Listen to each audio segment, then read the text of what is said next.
Salut, c'est Trado. Voilà ma vidéo de mise à jour pour l'indice parisien. Malheureusement, comme le laissait présager l'analyse technique hier, les signes annonciateurs d'une correction s'amoncelaient. Et aujourd'hui, nous assistons au décès prématuré du canal bleu que j'avais fait figurer. Autrement dit, l'objectif baissier a été rallié, mais non seulement rallié, dépassé également. Ce qui me vaut le privilège de pouvoir effacer ce canal bleu. Et c'est une victoire par KO pour la fourchette d'Andrews bleu qui continue de présenter sa médiane ici comme objectif principal du mouvement correctif en cours. Bon, c'est sûr que maintenant, on se retrouve dans une situation où la médiane est le rempart principal à la baisse et juste avant la Bollinger inférieure semble un objectif crédible. Surtout que les indicateurs techniques sont très mal orientés. Maintenant le MACD est passé négatif, le mot stochastique est passé en zone de survente, c'est-à-dire que ce sont les baissiers qui tiennent le marché, et le momentum est négatif aussi. On termine sur les plus bas du jour, c'est-à-dire qu'il n'y a même pas eu de rachat à bon compte. À un moment, ça a été une succession de plus bas aujourd'hui.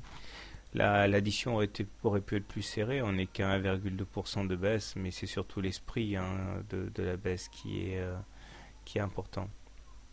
Alors, pas grand-chose, croisement M7-M20, tendance baissière, puisqu'on est en dessous de la M20. Cependant, j'insisterai sur le fait que même si techniquement, comme je l'ai dit hier, il y avait un avantage pour les baissiers, la M20 n'est toujours pas baissière, elle est plate, ce qui veut dire que la tendance baissière n'est pas encore clairement établie. On est simplement pour l'instant dans une correction profonde, mais pour l'instant rien ne permet d'affirmer que la tendance journalière soit baissière. On est simplement en consolidation.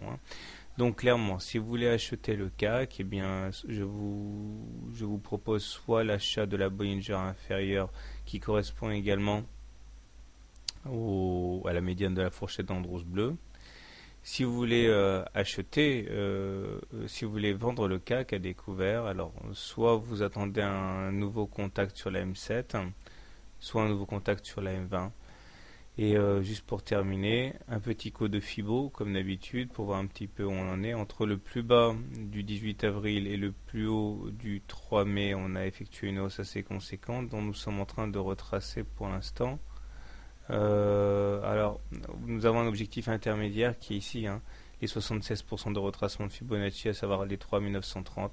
À part ça, je vois pas trop l'avantage de ce support à 3930 qui pourrait à mon avis jouer son rôle d'amortisseur, c'est qu'il viendrait combler le gap inscrit entre le 19 avril et le 20 avril. On dit souvent que les gaps ont vocation à être bouchés, pas toujours mais c'est le cas souvent. Donc ça viendrait boucher ce fameux gap avant éventuellement de repartir à la hausse. Donc méfiez-vous les baissiers et vous risquez d'avoir du mouvement sur ces 3930. Et les haussiers agressifs, vous avez un point d'entrée intraday là. Voilà, bonne soirée, bon trade et à demain.